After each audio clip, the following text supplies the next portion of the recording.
أعوذ بالله السميع العليم من الشيطان اللعين الرجيم. بسم الله الرحمن الرحيم. الحمد لله رب العالمين، نحمده ونستعين به ونتوكل عليه. الحمد لله والحمد حقه كما يستحقه حمدا كثيرا، وأعوذ به من شر نفسي إن النفس لأمارة بالسوء إلا ما رحم ربي. والصلاة والسلام على أشرف الأنبياء وسيد المرسلين خاتم النبيين سيدنا وحبيب قلوبنا وشفيع ذنوبنا أبي القاسم محمد. اللهم صل على محمد وآل محمد وعلى أهل بيته الطيبين الطاهرين المعصومين المطهرين المكرمين الذين أذهب الله عنهم الرجس وطهرهم تطهيرا.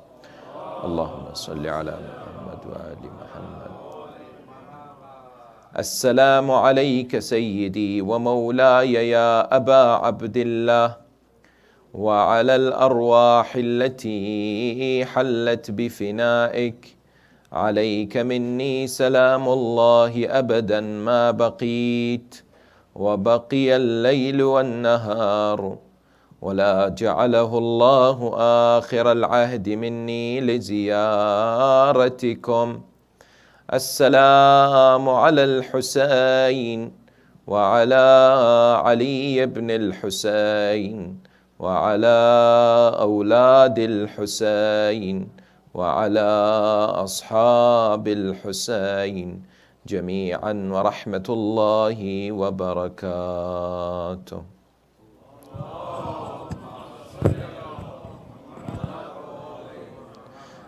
قال الله العظيم في كتابه الكريم وهو أحسن القائلين وأصدق الصادقين: بسم الله الرحمن الرحيم. والكاظمين الغيظ والعافين عن الناس والله يحب المحسنين. آمنا بالله صدق الله العلي العظيم. For the purification of the souls, the enlightenment of the hearts, for the acceptance of the deeds, and for the hastening of the reappearance of the awaited Savior, Ajjalallahu Ta'ala Farajahu Sharif, enlighten your souls and the atmosphere with the recitation of salawat upon Muhammad wa Ali Muhammad.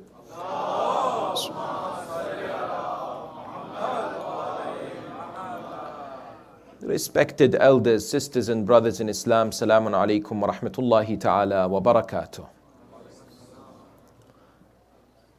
These 10 years were full of difficulty, hardship, but they were the prelude to the 10th of Muharram and the day of Ashura. And they are important in the life of the Imam, for they highlight his action and indeed his dedication, and they need to be studied. The last 10 years of the life of Sayyid al-Shuhada, the master of the martyrs, Al-Imam Hussain ibn Ali salawatullahi wa salamuhu alayhi,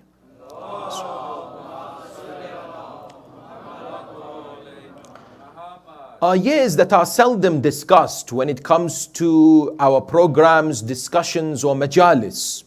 Many a times when you speak to people about the illustrious life of the Holy Imam, they'd be able to, for example, to talk about his relationship with the Messenger of God. Perhaps they'll shed some light about his relationship with his father or even his brother. But you ask them, the last 10 years of the life of the Imam, from the age of 47 to the age of 57, from the year 50 to the year 60 or 61 after Hijrah, what actually happened? How did the Imam alayhi salam react to the situation of the time? Because there is a misconception that is presented which states that the Imam just accepted the status quo. Somehow he was silent.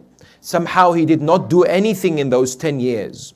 And therefore, the study of these 10 years, historically, objectively, is of prime importance.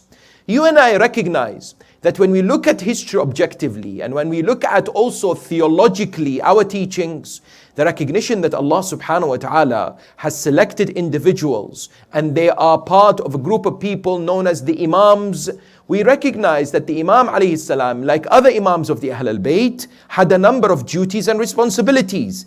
And indeed, he accomplished them brilliantly. When it comes to the Holy Prophet, Rasul al-A'zam Muhammad sallallahu alayhi wa alihi wa sallam,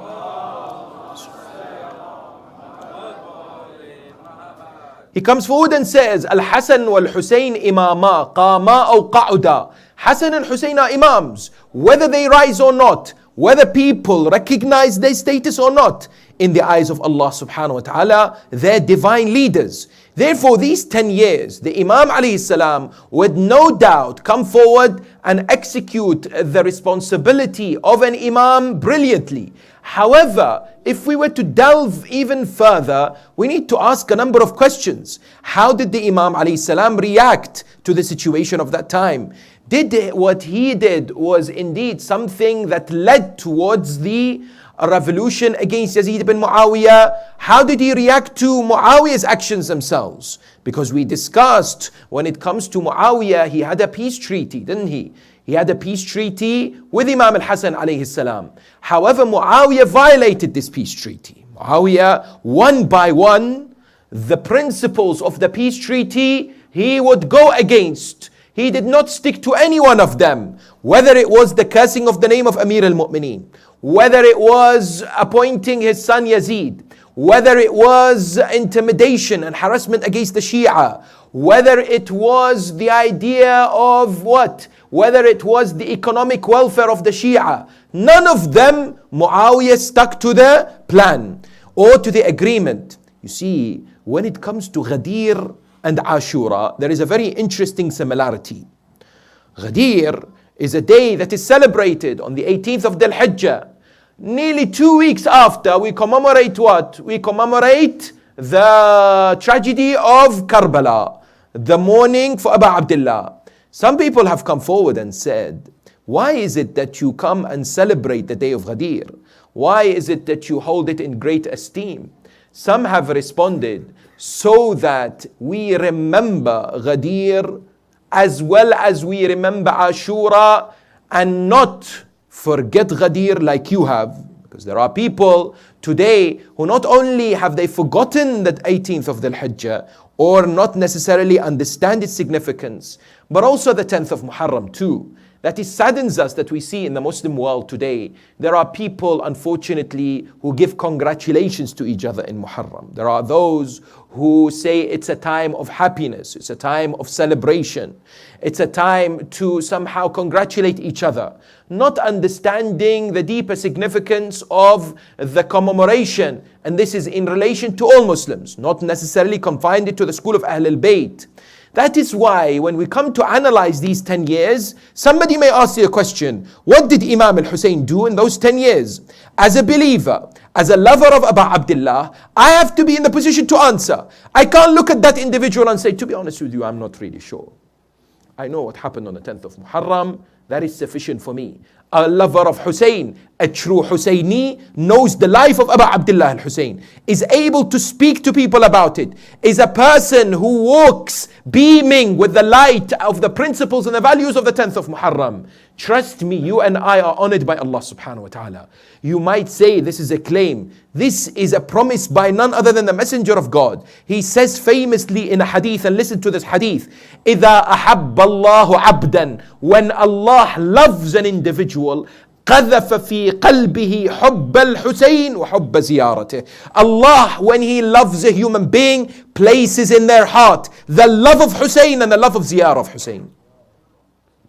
This is an emphatic, beautiful promise that you and I have been honored. May Allah subhanahu wa ta'ala bless all those mu'mineen and mu'minat who attend majalis, who organize majalis, who help out with the majalis, who assist with the running, everything associated with the commemoration of these nights. Rest assured that this mission to understand and to equip ourselves with the knowledge of the Ahl al-Bayt, with the biography of the Imam, with the seerah of the Imam, is not something light. The Imam himself would highlight the importance of education. Do you know that Sayyid al-Shuhada, one day somebody came to him and said to him, I heard that you gave 1,000 dinars to a person who taught one of your sons Surah Al-Fatiha.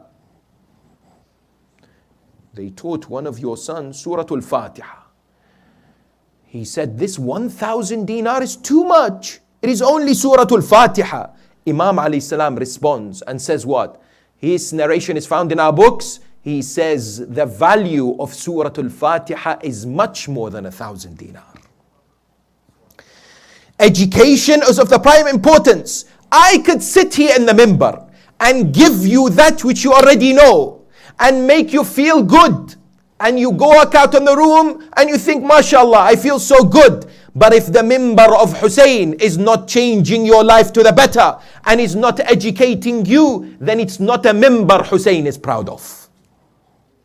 If the minbar of Hussain is not answering the misconceptions, dealing with the problems of society, then it's not a minbar to be able to speak to people about. It's a minbar of great reformation. It's a minbar of education, of establishing our principles and values. One of those is to understand the life of the Imam. I need to be able to be inspired and to understand what the Imam did to confront the socio-political situation of the time. The first thing to appreciate in those 10 years is what? Is what Muawiyah ibn Abi Sufyan sought to do. What was the objective of Muawiyah? To understand the objective of Muawiyah means then to appreciate what the Imam had to do to confront this dangerous venom of Bani Umayyah. Muawiyah ibn Abi Sufyan did not wish to implement Islam.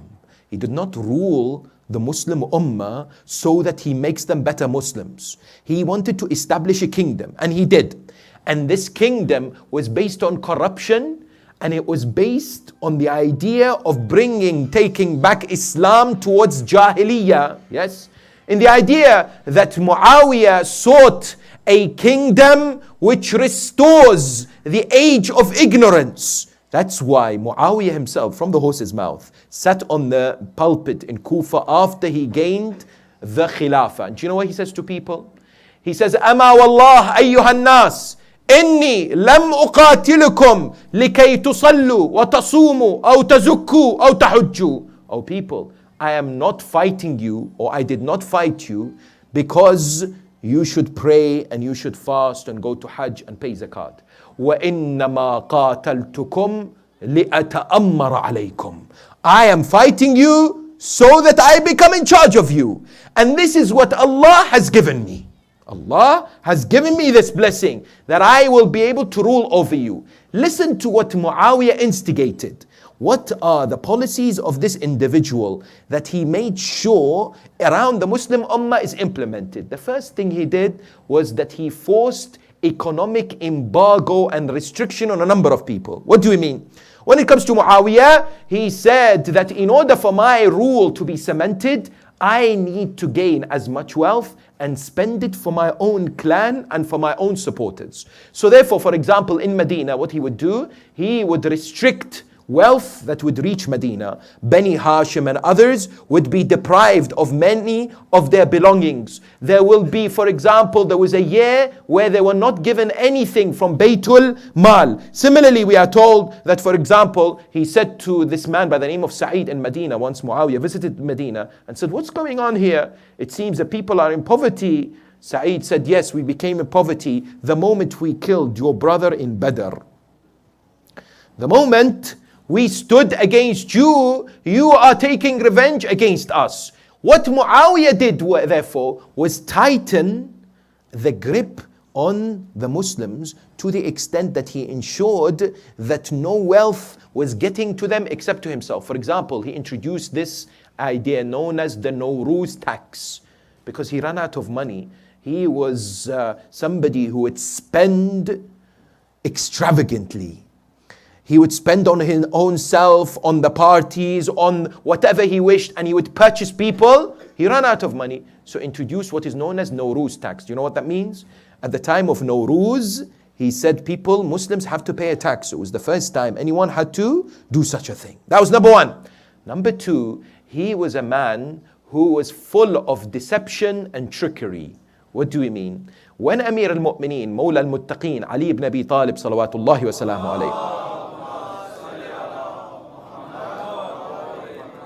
When he sent Malik al-Ashtar Ridwanullahi ta'ala alayhi towards Egypt, and he wanted him to become his governor in Egypt, Muawiyah came and said to the people in Sham, he says, Ali has sent Malik towards Egypt.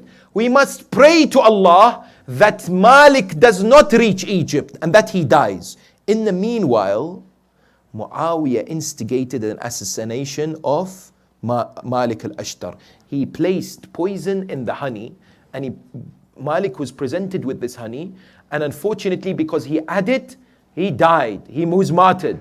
When Malik died, people in Sham said, this is the response to our dua. We prayed to Allah and therefore Malik died. Muawiyah comes and whispers in the ears of Amr ibn al-As, Inna lillahi junudan min asal. Allah works in mysterious ways, even through the honey. This was what? Some of the plots of Muawiyah to deceive people. Similarly, one of his methodology was sectarianism and division of the people. There were groups of people known as Muwali. You and I need to understand history. Yes, we need to appreciate what has happened in the past to understand why certain events occurred.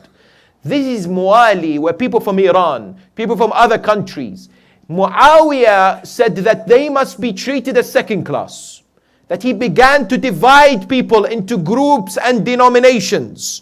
For example, he did this in Yemen. For example, he did this where? He did this in Iraq as well. At the same time, he turned one against the other. For example, in Medina, he came and began to instigate a conflict between the tribes of Aus and Khazraj.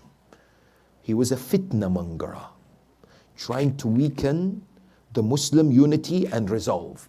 Another of the actions of Muawiyah that the Imam alayhi salam had to confront was that he was changing the sunnah of Rasulullah. For example, he prayed Salatul Jumu'ah on which day? Wednesday. Salatul Arbi'a should be called, not Salatul Jumu'ah. He came forward and said, when you perform ihram, you can put on perfume, for example. Some of the things that he instigated that changed, according to Ibn Abil Hadid, he said wearing silk for men is acceptable. He used to drink, but privately. He used to, for example, allow riba, usury, to take place. The Islamic criminal law that was placed by the Holy Prophet, he suspended it. This was amongst a number of things that Muawiyah instigated. But amongst of his brutal methods, in the 20 odd years that he ruled, from the year 41 to approximately towards the end of the year 60 after Hijrah, what did he do? He initiated a campaign of terror and hatred against Ali Muhammad. And this was one of his main objectives. Listen to what he did. For 40 consecutive Fridays, he refused and banned anyone to recite the salawat in Salatul Jumu'ah. He said, no salawat. In the recitation of the adhan, we are told that in one occasion Muawiyah heard the adhan, and when he heard Ashhadu anna Muhammad Rasulullah, he was depressed. Somebody came to him and said, why are you depressed? He said, I hate this being pronounced around the Muslim world. I don't like it. He said, what are you going to do? He said, dafnan dafna. I'm going to work until it's buried. I don't want it recited. He came forward and began to place rulers in Medina that hated Ali Muhammad. Marwan ibn al-Hakam, for example, was an individual who despised. He came forward and paid thousands of dinars to people to fabricate hadith. Samra ibn Jundub, Mughayra ibn Shu'bah. He gave, for example, Samra ibn Jundub responsibility. He said, as much as you can, switch the narrations praising the Ahl al-Bayt to ones praising the companions of the Prophet. So, for example, Mughira and Samra would come forward and say what? They say the Prophet said, the first and the second Khalifa, Abu Bakr and Umar, are Sayyida Kuhuli Ahl al-Jannah. They are the masters of the elders of the people of paradise. Because there's a hadith that says, Hassan and Husayn, Sayyida Shababi Ahl al-Jannah.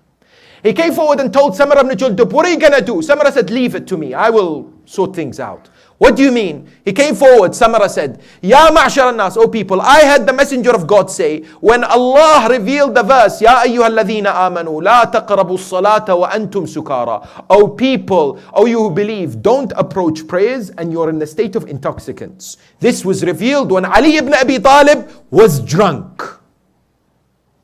And so on and so forth. This instigation of the fabrication of hadith, distortion of the truth, was something that Muawiyah paid so much attention to. One narration that he emphasized, that he wanted changed, was the narration of the Holy Prophet, which is quite famous and found in numerous books. The Holy Prophet is said, إِذَا رَأَيْتُمْ مُعَاوِيَ يَخْطُبْ عَلَى مِنْبَرِي فَاضْرِبُوا عُنُقَهُ. If you see Muawiyah sitting on my minbar, then sever his head. Strike his head and separate it from his body, the Prophet said. Muawiyah came forward and said, we need to change this one. Naturally. He changed it. He said, إِذَا رَأَيْتُمْ مُعَاوِيَ يَخْطُبْ عَلَى مِنْبَرِي فَاقْبُلُوهُ. Accept him. If you see Muawiyah on my minbar, accept him. فَإِنَّهُ أَمِينُ هَذِهِ الْأُمَّةِ. He is the trustworthy of this ummah. Notice, so much distortions. He made sure that the cursing of the name of Amir al-Mu'mineen continued and was something that across the Muslim world was what? Encouraged, and people were paid for it. And this continued for about 50 years. He came forward and began a systematic process of killing the Shia and the major supporters of Amir al-Mu'mineen and Imam al-Hassan and Husayn salawatullahi wa salamu alayhim ajma'in. People like Hijr ibn Adi al-Kindi, Ridwanullahi ta'ala alayh. Hijr was rounded off. Him and his son and a few others were taken towards Sham. On the way, Muawiyah said, I don't want to see them, execute them. Because they refused to denounce the fact that they are Shia of Ali. When they came to execute Hijr, his son was next to him. They said to him, would you like us to kill you first or to kill your son? He said, no, I want you to kill my son first. They said, what? Surely you should be killed first. You should sacrifice yourself first. He said, no, I wish that my son is killed before me. His son was beheaded before him. Then they came to him. They said, why did you say I want my son to be killed first? He said, so that I am comfortable. I meet my Lord and my son has given his life for the love of Ali ibn Abi Talib. So that I am happy. I can say, Ya Allah, I gave my son for Ali.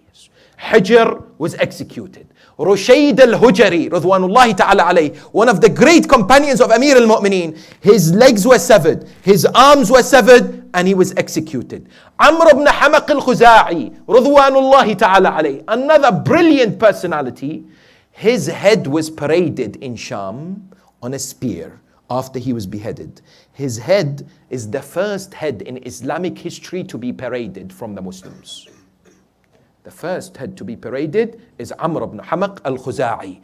And of course, the second holy Imam, Muawiyah, instigated this process. And later, for example, Maytham al-Tammar, he sought the eradication of the followers of Amir al-Mu'mineen. Faced with this, how did Sayyid al-Shuhada emerge? And what did he utilize in those 10 years to confront the evil of such rule of Bani Umayyah? It's of the utmost importance that we recognize this. Why? Because indeed, one way of honoring the messenger and his family is to follow in their footsteps. Today, you and I may be in a similar situation. We may be facing hardships. We may have to deal with tyrants. We may have to deal with despots or movements. How did the Imam approach this? It is a matter of pride for us that we are considered his followers. Therefore, we have to learn from him. That's why one of the individuals came to Imam Ja'far ibn Muhammad al-Sadiq salawatullahi wa salamu alayhi. He said to him, Ya ibn Rasulillah, I wish to be with you in paradise. I wish to be resurrected on the day of Qiyamah with you. Imam alayhi salam lifted his hands and says, I ask Allah subhanahu wa ta'ala not to take you out of Jannah. So the man is wondering, I asked to be in Jannah, and the Imam says, I will pray, As'alullah an la yukhrijuka min al-Jannah, that Allah does not take you out of Jannah. He asks the Imam, what does this mean? Imam says to him, Wilayatuna hiya al-Jannah. Our wilayah in reality is Jannah. Our following, our leadership, our guidance, our obedience, if you do so, you are already in Jannah. You are already in paradise. Just don't take yourself out of it. Make sure that you remain on this path. That is why these majalis that strengthen the wilayah of Ali Muhammad, allow us to learn from the illustrious lives of the Ahlul Bayt alayhim salam, are so beloved to the malaika. In one narrations we are told that the malaika were on the earth. When they ascended up to the heavens, some malaika, other malaika smelled the fragrance from them. They said to them, where is this fragrance from? Where were you on this earth? They said, we were in gatherings in which the family of their Prophet and their virtue was being described. The fada'il was being discussed. And therefore, the fragrance of this rubbed off on us. Other malaika says, can we attain some of this too?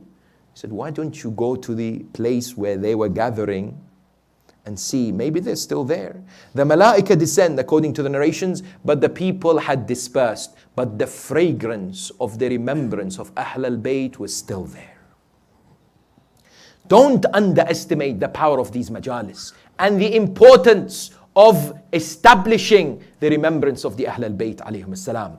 Objective analysis shows that Imam Hussain came forward and instigated a three-pronged approach to dealing with the challenges of the time. This is based on studying the movements of the Imam, the statements of the Imam, the actions of the Imam in those 10 years. Let's understand these three processes very carefully so that we can appreciate what the Imam alayhi salam stood for. The first thing that the Imam alayhi salam, according to my humble understanding of his life in those 10 years, is what I call moral and spiritual upliftment of the ummah. This is in relation to the idea that the Imam alayhi salam diagnosed certain diseases and moral conditions of the people. They were plagued with materialism, the love of this world, distance away from principles of akhlaq and ethics. They were too much gripped with gaining as much wealth as possible. They were intoxicated with the desire to own and the desire to have. And that's why Imam alayhi salam came forward, not only spoke, but also acted a reform program in order to make them understand how is it that they're able to take themselves out of this quagmire, of this difficult position. He came forward famously and said, "An-nasu abidud dunya. وَالدِّينُ لَعِقٌ عَلَىٰ أَلْسِنَتِهِمْ." People are slaves of this world, and religion is something that is only in their tongue. يَدُورُونَ حَوْلَهُ مَا دَرَّتْ مَعَايِشُهُمْ. People refer to faith only if it suits their interests. فَإِذَا مُحِّصُوا بِالْبَلَاءِ قَلَّ الدَّيَّانُونَ. When they're struck with calamities and hardship, those following religion are but a few. The Imam alayhi salam says that this world is full of what? Deceptive issues. It's full of ways in which human beings can fall in its pits. Therefore be careful. One way of tackling this that the Imam alayhi salam instigated was to break the ego by encouraging service to others and the improving of the lives of others. Please understand and mark this. Imam alayhi salam, number of incidents are recorded in history, especially in that period, where he recognized if people were able to somehow overcome these temptations, one of the ways to do so is to encourage them to improve the lives of others and to do good, virtue and righteousness, but with ethics and understanding of why they do it. Understand the following. One occasion, a person came to Imam Sayyid al-Shuhada, Abu Abdullah Al-Hussain, salawatullahi wa salamu alayhi.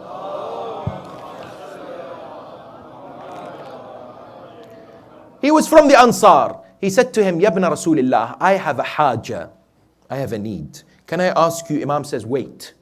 Ya akhal Ansar. This is Imam Al-Hussain speaking. If I listen to this narration for the first time, if this is the first time you listen to this story, be proud, yes. Take this story because Majalis of Hussain is about enlightenment. When the man asked the Imam, Imam said to him, Ya Akhal Ansar, don't tell me your need. Write it down and pass it on to me. So the individual took a piece of paper and wrote down what he needed. He gave it to the Imam. Imam went away, he came back. He gave him 1,000 dinars. He said, take this 500 of it, pay off your debt, and 500 of it, use it for your own well-being and for you to live with a dignity. Imam alayhi salam wanted to ensure that the izzah, the dignity of the believer is preserved. Imam alayhi salam, one of his missions were that when you do good for people, don't do good with the expectation or somehow looking down at them, or you want the favor to be paid back. Do good for the sake of Allah, because doing good is an act that is beloved to Allah and gets you close to Allah.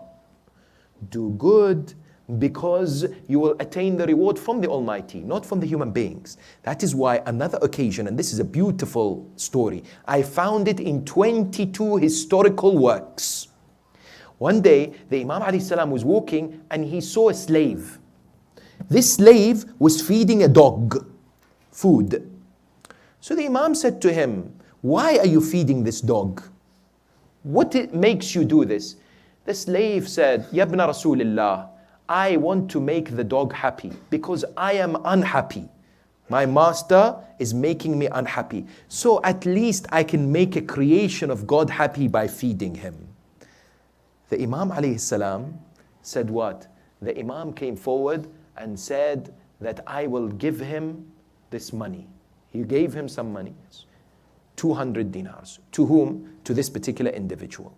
The owner of the slave heard of this story. When he heard of this story, he came forward and said that I give the slave to Husayn ibn Ali because of this particular interaction. Imam alayhi salam says that I free him, therefore. You are freed. The Jewish man, when he heard that Imam had freed him, said, therefore I will give him the garden, the farm as well. The wife of the Jewish man said, because of what I just saw, I give my dowry back to my husband and I embrace Islam. I will become a Muslim. The husband said, because of the generosity that I saw, I will give my house to my wife and I will also become a Muslim. Wallah, it has a ripple effect. Doing good will instigate this process. You might be thinking that it's the feeding of the dog, but notice how a feeding of the dog made this individual free, gave him money, gave him a farm, made two people enter the religion of Islam. It's amazing because Allah subhanahu wa ta'ala loves it. And that's why in this narration, Imam Al-Hussain himself says a beautiful thing. He says, أَفْضَلُ الْأَعْمَالِ بَعْدَ الصَّلَاةِ. He says, I heard the Prophet of Islam say, the best deeds after Salah, إِدْخَالُ السُّرُورِ فِي قُلُوبِ الْمُؤْمِنِ, is to place happiness in the hearts of believers. This is something which was key in the movement and the mission of Husayn ibn Ali. That he wanted people to recognize, break your egos, assist others, help others, improve the lives of others. And what an opportunity we have, you and I, in the modern era, to undertake humanitarian work in the name of Islam, in the name of Hussein, in the name of Ahl al-Bayt. And it is something that makes us proud that some of our brothers and sisters have taken it upon themselves, like the mu'mineen of who is Hussein, especially here, for example, in Chicago. May Allah bless them. And in other parts of the world, using the name of Hussein to instigate that wonderful process of change through improving the lives of others, assisting the lives of others. Nowhere does the campaign say you have to be a Muslim. Nowhere does the campaign say we need something back from you. Educational packs and stationery are given towards the needy and the poor in the name of Aba Abdullah. That is why in the name of Hussein, you and I must be inspired to do some good.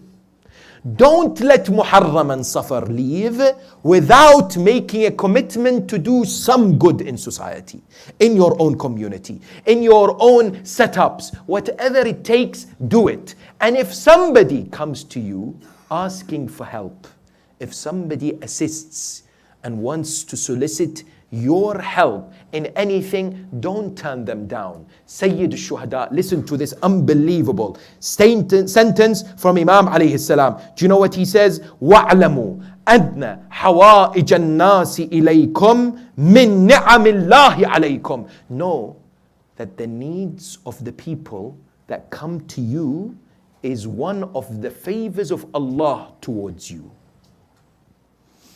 Imam alayhi salam, Sayyid al-Shuhada, we've come here to commemorate and to remember his legacy. He says, when you are given an opportunity to serve, take it. It's a great opportunity because it's tawfiq from Allah. Allah is presenting you with this chance. Then the Imam says, if you reject it, فَلَا, do not reject it. تَمُلُّ النِّعَمْ فَتَحُورُ. If you reject it, the ni'am of Allah, the blessings, the favors will become short for you. Some people say, how do I increase my rizq? How do I ensure I get more blessings from Allah? Serve. Make a difference. Be a positive change in society. Involve yourself in voluntary work in any capacity. Notice the difference that will happen in your life. Imam alayhi salam was a champion of serving others. And of course he would be. He was in a household that was full of kindness and generosity. A household that gave their food on 3 consecutive days. A household that would not hesitate. He would look at his mother Fatima to Zahra and she would give her dress on the eve, on the wedding night, isn't it? He would look at his beloved father who would give the sadaqah, who would give the charity in salah. The house of Amir al-Mu'mineen and Fatima, the house of Ahl al-Bayt is the house of serving others, the house of kindness, magnanimity, generosity for the sake of Allah. And that is what we learn from, without a shadow of doubt. But what the Imam alayhi salam also sought to do was to encourage that when you do good in society, make sure that you do it with generosity. Make sure you do it with a kind heart, with willingness to give for the sake of Allah, not miserly. Yes? What do we mean? For example, one lady who was a servant in the house of the Imam came one time and she presented the Imam with some flowers, just out of the blue. Imam Hussain alayhi salam looked at her and says, أنت حرة في سبيل الله. You are free in the way of Allah. Freeing a slave at that time wasn't a cheap thing. It was quite expensive. And people often did not do it unless there is a strong reason to do it. Except Ali Muhammad, of course. They said to the Imam, Yabna Rasulillah, she just gave you flowers. Why are you freeing her? The Imam alayhi salam says, Allah says in the Holy Quran, if somebody greets you with a salam, you greet them back, but more. I have to reciprocate what she did more than what she did. And more than what her kindness and generosity is to grant her freedom and emancipate her. Yes. That is one example. Another example was Imam Hussain alayhi salam is walking and he finds a servant who is looking after some sheep in a farm. So he looks at Hussein and says, Aba Abdullah, wait. And he takes one of the sheep and brings it to Imam and said to him, this is for you. Imam says, are you a free man or a slave? He says, I am a slave. He says, therefore I can't take it because this will not belong to you. This is not yours for you to give. The slave looks at the Imam and says, Yabna Rasulillah, it's mine. This animal is mine. I want to gift it to you. Imam says, thank you. He accepts it. Then he goes. He purchases and frees this particular slave and purchases all the sheep and gives it to the slave. Look at the generosity. Yes, look at the magnanimity. Sayyid al-Shuhada is saying, don't be stingy. Don't hold back. For the majalis, give. For donations and charity, give. For establishment of the justice, give. Support good initiatives. Indeed, this will grant you much, reward from Allah subhanahu wa ta'ala. But in addition to this, what will it do? When you give to those in need, you are fixing their dunya. They are fixing your akhirah.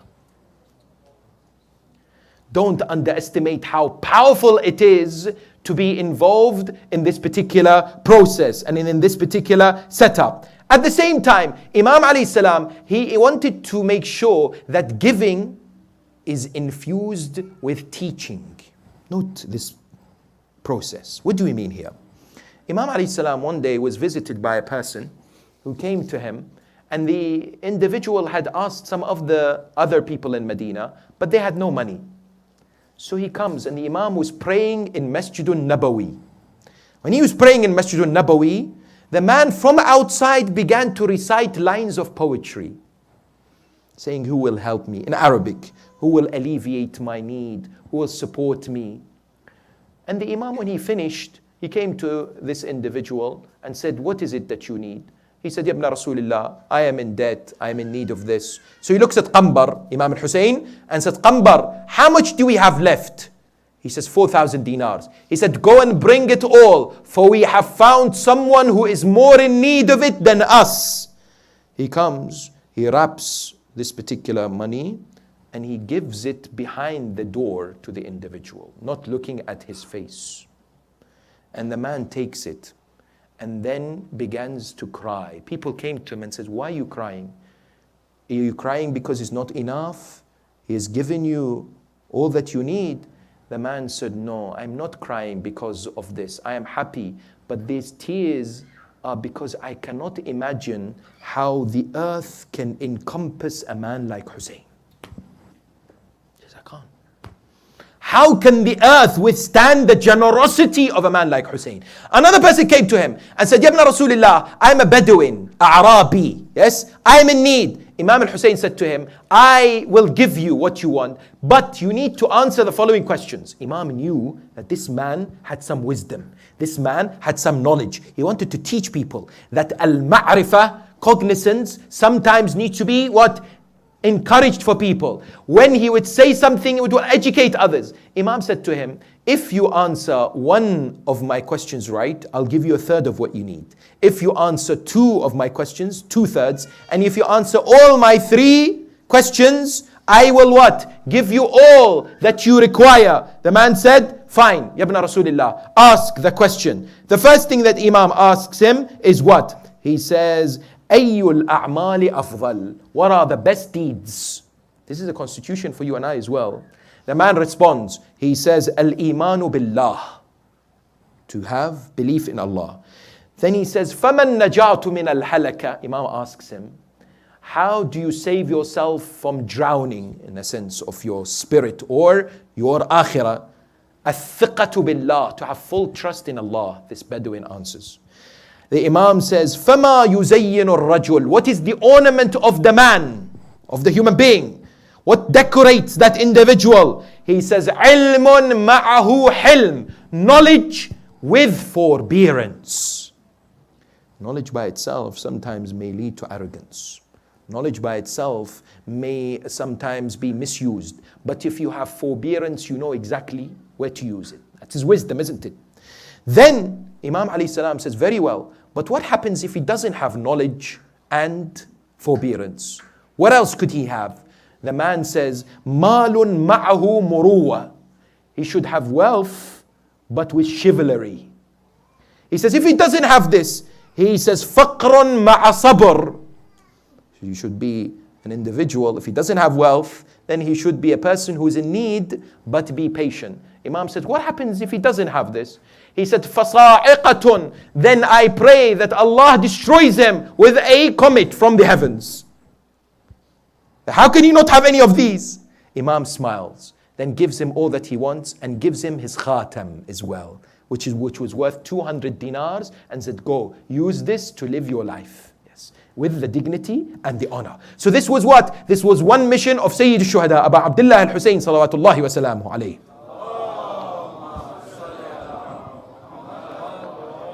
And what a valuable lesson that is in our lives today, that there are many opportunities that you and I have been presented. For example, to help an organization like who is Hussein, but also to help in our communities, to make a difference, for example, in any shape possible that we can. Yes?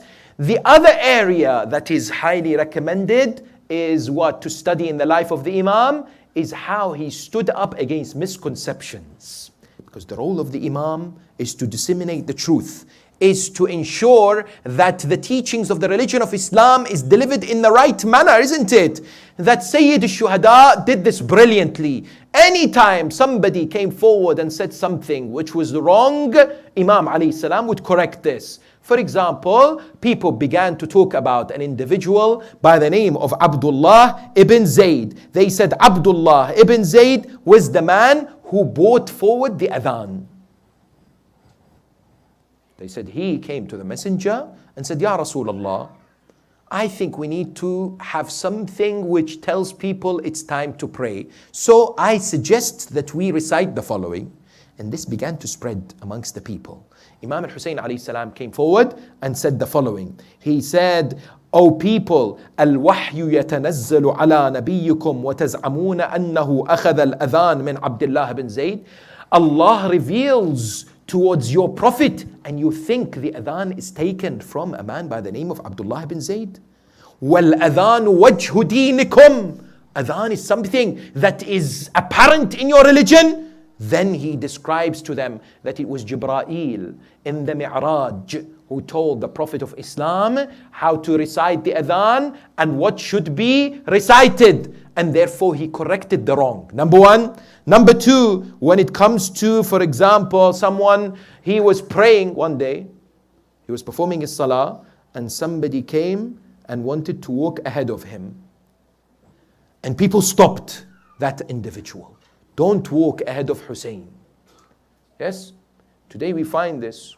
It's a belief amongst our brothers. I remember in Hajj, I wanted to pass by and it was very crowded. And I just wanted to pass and the brother would do this. And I stood back, then I went underneath and he would do this. We were playing games throughout his salah, yes. That I couldn't pass through because this idea, they say you can't walk ahead when it comes to salah. Imam al-Hussain, when he finished, they said to him, Ya ibn Rasulullah, did we do the right thing? He said, no. They said, why? He said, what are you trying to do? They said, we don't want him to be between you and Allah. He says, Allah is closer to me than what you think. This idea that he stands before you is not something that should be what? Somehow instigated. Likewise, he came forward and spoke about wilayah of Ahl al-Bayt. He had a number of sermons in Mecca.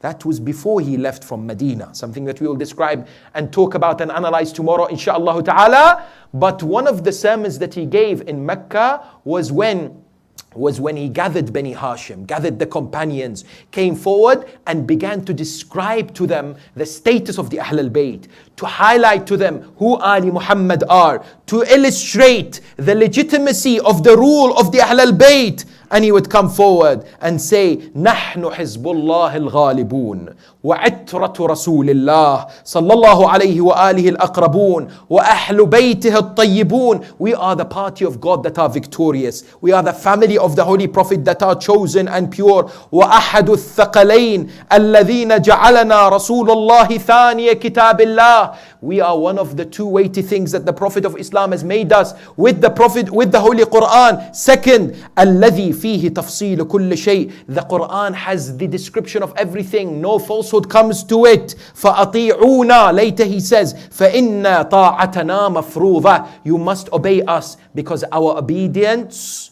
is obligatory. And the sermon continues with regards to the benefits of the obedience of the Ahl al-Bayt alayhum as-salam.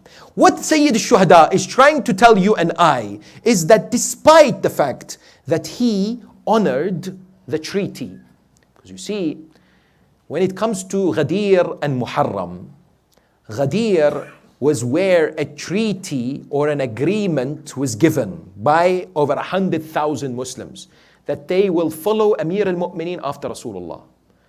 But only a handful of them abided by it. And the rest broke this trust, this covenant.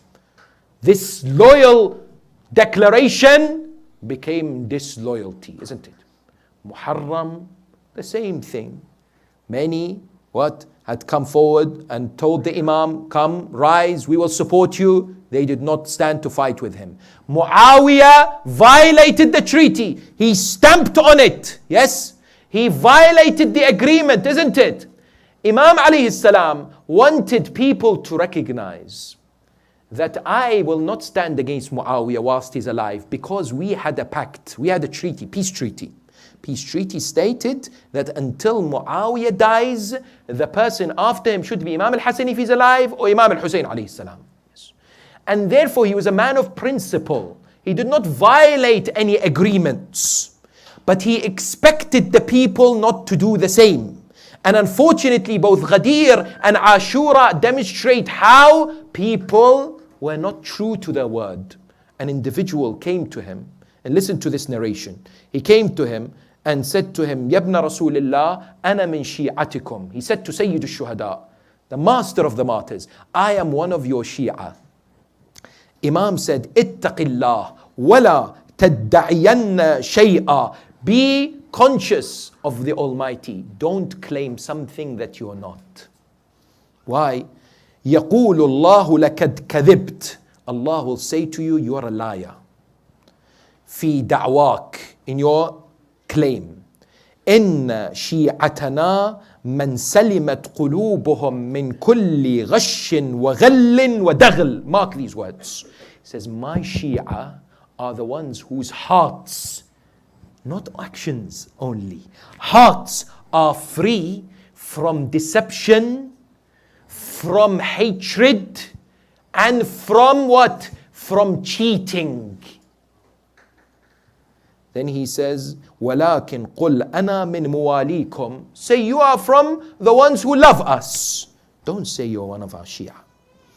In our modern era today, sadly, we people who are at the forefront sometimes have to deal with cases to do with our brothers and sisters, disputes, where trusts have been broken, agreements have been violated, people have stolen money from the other.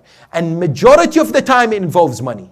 Majority of the time it involves people, what? Being deceived by the wealth and what? Breaking any kind of agreement or promise that they have. They'd borrowed some money from someone, then they say, no, I didn't take that much. For example, they didn't record it. Or they have a business agreement and it goes bust and they refuse to help out. Or for example, they have some kind of agreement regarding a property or a business and they stand against each other in court. Today we have a big responsibility. As the Shia, we must be individuals who adhere to these honorable values. We must be trustworthy. We must be truthful. We must not, for example, violate these sacred laws. For example, there are people who falsely believe that it's okay to do what? To lie to government agencies. It's okay to fabricate my insurance form. Some people think. Because why, we say to them? They say, brother, they are non-Muslim. It's okay. I can lie here and there. It's okay for me to lie to an agency or to a government body. Our maraja say it's haram. It's wrong. It's unacceptable. Now you might think, it's okay, brother. I'll take it. Haram. Later I will say tawbah and I'll put the $20,000 in my account. Yes. It's not as simple as that. That 20,000, that 30,000, that whatever money that you take out of a transaction which is based on cheating and deception is haram money. Is money which is illegitimate. You use it for your clothes, you pray, salah is batil. You feed your family, they are eating haram food. Sayyid al-Shuhada stood on the plains of Karbala. He said, do you know why you don't recognize me? I am wearing the turban of Rasulullah. I have the sword of Rasulullah. I am wearing the cloak of Rasulullah. 30,000 of you want to slaughter my blood and spill it? Why? Because your bellies have haram food. And that has indeed affected you to the extent that you no longer can distinguish between truth and falsehood. Therefore, the Imam alayhi salam, the final thing we'll mention, and there is so much to say, and none of this 10 years can be described in an hour at all. These are just some of the points that we can learn. And the final point that we wish to mention is the fact that he encouraged people towards the path of spirituality, remembrance of Allah and devotion to God. And when you examine the words of Hussein, you know, there is an amazing book called Mawsu'at Kalimat Imam Al-Hussain alayhi salam, which means the encyclopedia of the words of Abu Abdullah Al-Hussein. All his du'as, all his sermons, all his statements, all his maxims combined together, yet to be translated to English.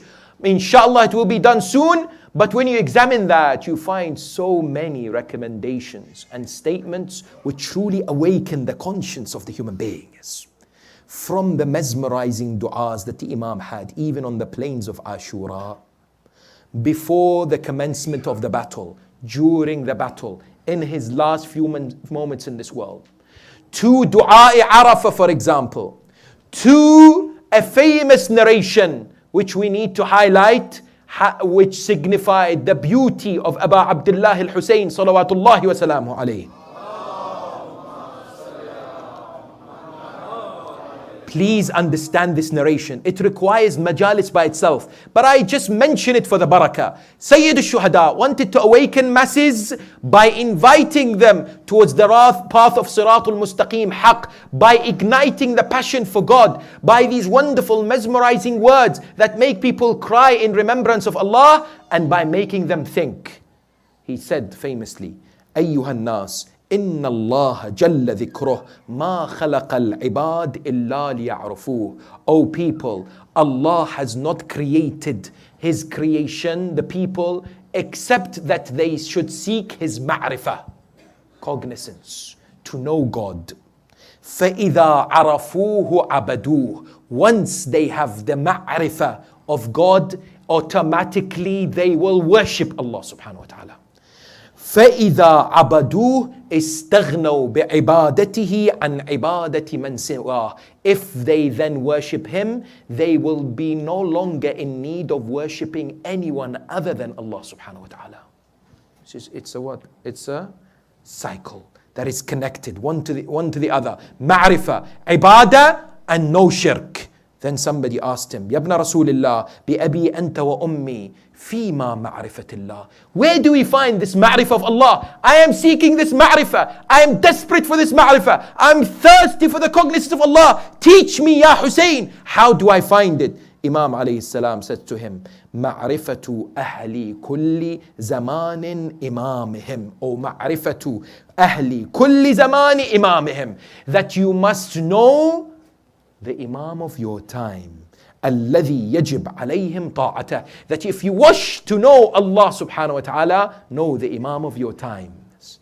That's why we have this wonderful dua, Allahumma arifni nafsak, فإن لم تعرفني نفسك لم أعرف رسولك. اللهم عرفني رسولك فإن لم تعرفني رسولك لم أعرف حجتك. يا الله عرفني حجتك فإن لم تعرفني حجتك ضللت عن ديني. Ya Allah, give me ma'rifah of you, because if you don't, then I won't know who your prophet is. And if you don't tell me who your prophet is, I won't know who your hujjah is. And if you don't give me ma'rifah of your hujjah, I am deviant from my religion. Yes.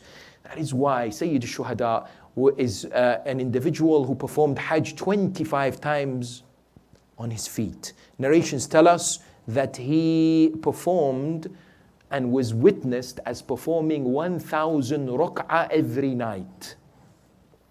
1,000 ruk'ah of salah. An individual who loved communication with his beloved, who loved speaking to Allah subhanahu wa ta'ala, who wanted people to realize, if you want success, then take this path of connection to Allah. Enhance your relationship with the Almighty. If next Muharram comes, and I compare my relationship with Allah to this Muharram, and God forbid it's the same or worse, then I have not honored Abu Abdullah. I need to make sure that as Muharram after Muharram, commemoration after commemoration, my connection with the Almighty is stronger and stronger. I need to look at ways in which I can instigate this positive reformation. That is why the night of Ashura was a night of ibadah for Hussein. It was a night of enjoyment and seeking the elixir and the sweetness of the remembrance of Allah. Not only him, but all the companions and his family members. People said when we walked across the site of the caravan of Hussein, it was as if there was the humming of the bees. They were in sujood and ruku'. They were reciting their salatul layl, reciting the Quran and the dua. But of course, it was a night that Imam Hussain alayhi salam gathered his companions, isn't it? It's a night that he said to his companions that I wish to tell you that you are free from the allegiance that you gave me. You are free to run away. This is the darkness of the night. Take one of my family members, hold their hands, and free yourself. These people are only seeking me. These people only wish to spill my blood. One after the other, the companions demonstrated how they were inspired by the movement of Hussein.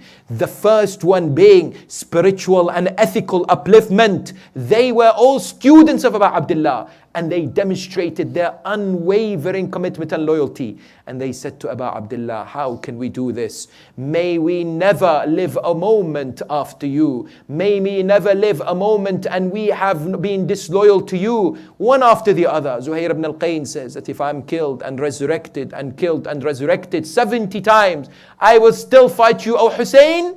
Whilst this was taking place on the eve of Ashura, there was a young man who had made his way to the tent where the Imam alayhi salam was giving the sermon and speaking to his companions.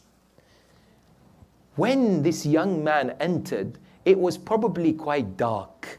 Imagine the scenario. There was a few, perhaps, candles. And Abu Abdullah sees from far this young man enter. Whilst he's speaking to these companions of his, he tells them after he hears their wonderful wafa and loyalty, that you will all be martyred tomorrow. That you will all attain shahada tomorrow. That young man said, "Oh Uncle Hussein, will I also gain shahada tomorrow? Will I also be killed tomorrow?" Abu Abdullah looks at Qasim ibn al-Hasan, that young boy who was probably 12 or 13 years of age on the day of Ashura. He looks at him and asks him a question. "Oh my son Qasim, how is death to you? What do you think about death?" And listen to the answer of Qasim. You all know, yes? And what an answer, a 13-year-old who has all his life to look forward to, who has all the joys of this dunya. But when there is Hussein, there is nothing other than shahada. He says, "Oh my uncle, al-maut ahla indi min al-asal." Oh my uncle, death for me is sweeter than honey, because it is death sacrificing my life for you.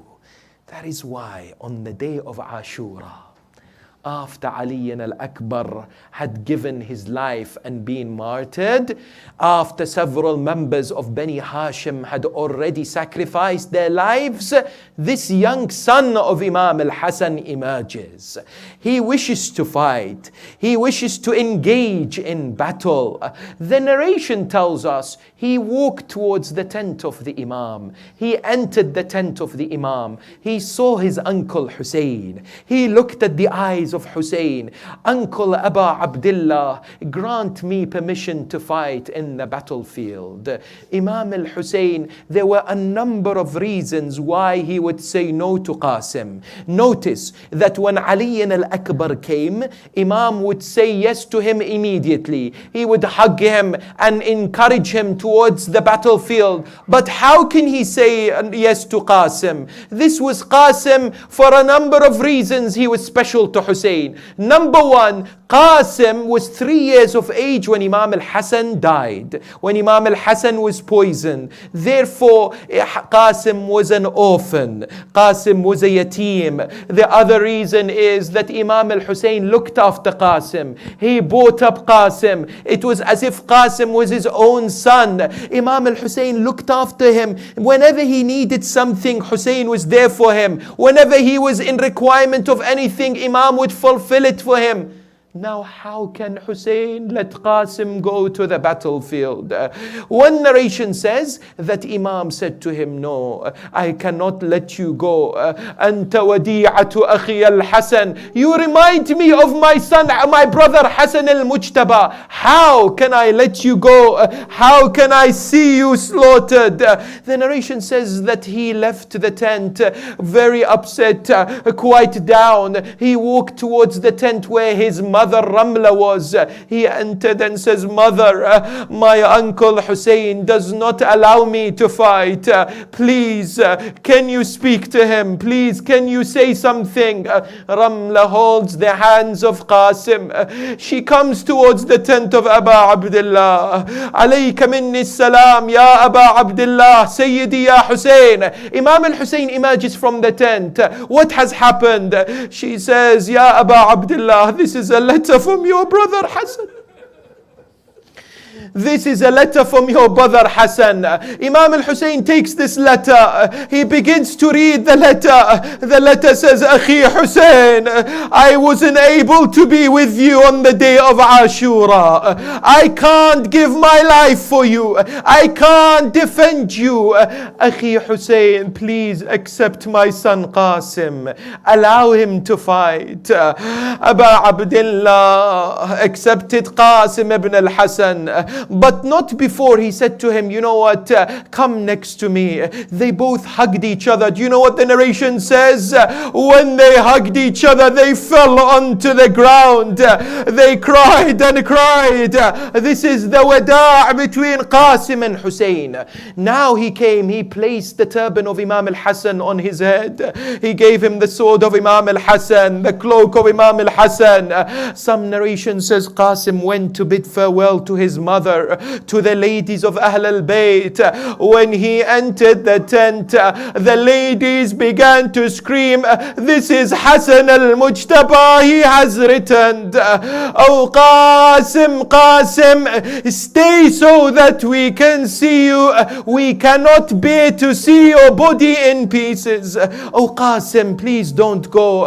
How can we see you slaughtered? But Qasim was determined. He was courageous. He started walking towards the battlefield.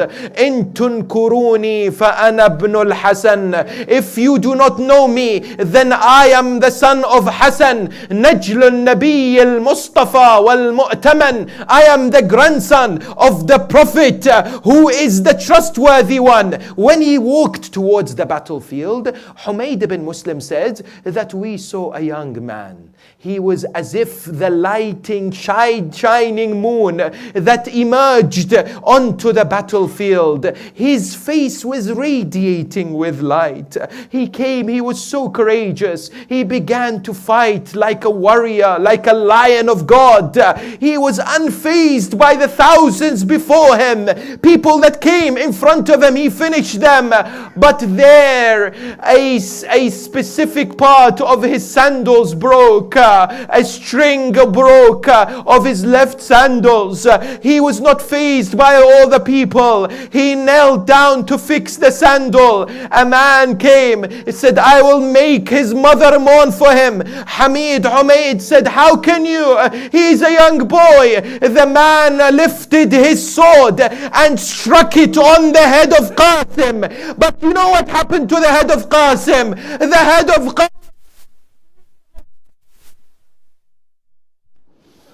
Oh Qasim, he fell onto the ground. Alayka minni salam. Oh my uncle Hussein. Amma ya Aba Abdullah. Aba Abdullah al-Hussein, when he heard the cries of Qasim, he rushed towards where Qasim was. But you know what he saw? He saw that man on the chest of Qasim.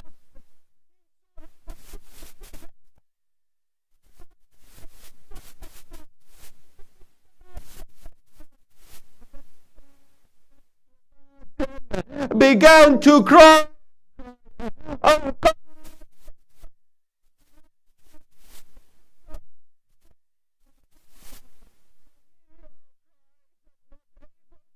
Oh Qasim, Qasim, The narrations tell us that he picked up the body of Qasim, but his neck was bent, his back was bent. He began carrying the body of Qasim back. There was a tent where there was the body of Ali al-Akbar. He placed the body of Ali next to the Qasim, next to Ali al-Akbar. On one instance he looked towards Ali al-Akbar, then he looked towards Qasim. He began to cry and cry. At that moment Sayyida Zainab enters the tent. Akhi ya Hussain, the mother of Qasim and the mother of Ali want to enter and bid farewell. They want to see the bodies of their sons. Please allow them. Imam Al-Hussain stands up, says, let the women mourn their shuhada. Let them enter, let them cry. Indeed, Ramla enters, Layla enters. One of them throws themselves on the body of Ali al-Akbar. Ramla throws herself on the body of Qasim. Oh my son Qasim, who is it that split your...